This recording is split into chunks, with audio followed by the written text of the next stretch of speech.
As schools resumed in-person teaching this season, teachers and students faced pressure from local school boards and organizations that want to oversee what is taught about race. But no matter what is in a textbook, families need to find ways to talk about racism. Earlier this summer, I spoke with Dana Crawford, a pediatric and clinical psychologist in New York City, who has helped develop approaches to reducing bias, prejudice, and racism. Where does a family begin the process of teaching someone how to be anti-racist? It starts with that family. Specifically, are they a family that their child is particularly at risk for being racist? Are they a family that their child may be at risk for experiencing racism? So I think it must start with the conversation between those two parenting adults or those caregivers to really talk about where do they need to center the conversation? Is it about allyship? Or is it about resiliency and survival and navigating a world in which a child may be exposed to racism, prejudice, and bias? You can immediately hear parents in the audience say, well, we're not racist and modeling is so important, so I'm not that concerned. Why is that right or wrong? Well, I would dare say that, as a parent, I wish only the things that I expose my children to would be the things that they would model, that they would be exposed to, but we all know we do not own our children and they live in the world. I don't know about the statement, I'm not racist. I dare say that racism is a socially transmitted disease in which we're all exposed to, infected with, and often spread unintentionally, but definitely has an impact. So that's a different argument.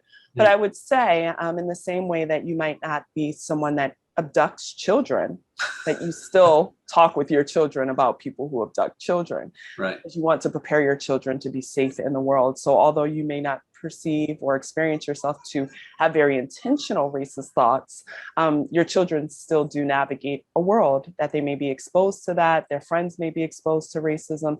And what kind of person are you trying to raise? When are children aware of race as a social construct?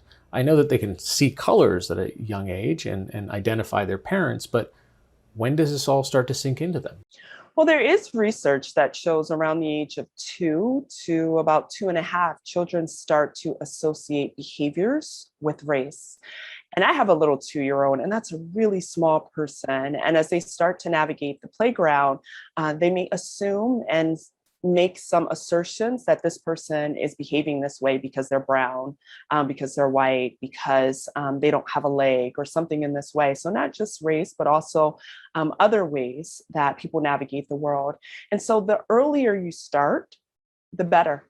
And it needs to occur in ways that are just casual, integrated into your parenting, similar to how you integrate how to cross the street, the ways that you talk about good table manners. These are natural, experiential dialogues and conversations. And what about as kids get older? I don't know whether it's preteen or teenage years where they might be more conscious of the news and the politics around it.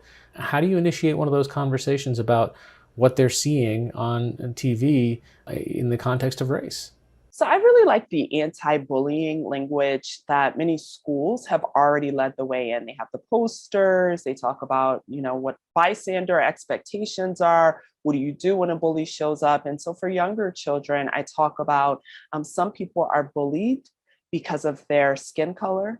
Some people are bullied because the way that they wear their hair. Some people are bullied because of their abilities and the ways that they walk. There are many reasons that people are bullied. And in this family, we do not bully anyone for any reason. And if you see bullying or you hear any bullying, it is the expectation that you say something, that you speak with an adult, that in our family, we expect you not only not to bully, but we expect you to stand up and speak up. And so as children get older, I start to name that bullying. The bullying, when someone is bullied because of their race, that's called racism. When someone is bullied because of their gender, that's called sexism or queerphobia. And so getting more specific as children get older, very similar to when you teach them how to read, you start with the alphabet and over time you expand into letters and words and books and narratives and eventually dissertations. Dr. Dana Crawford, a clinical and pediatric psychologist, thanks so much for joining us. Thank you so much for having me.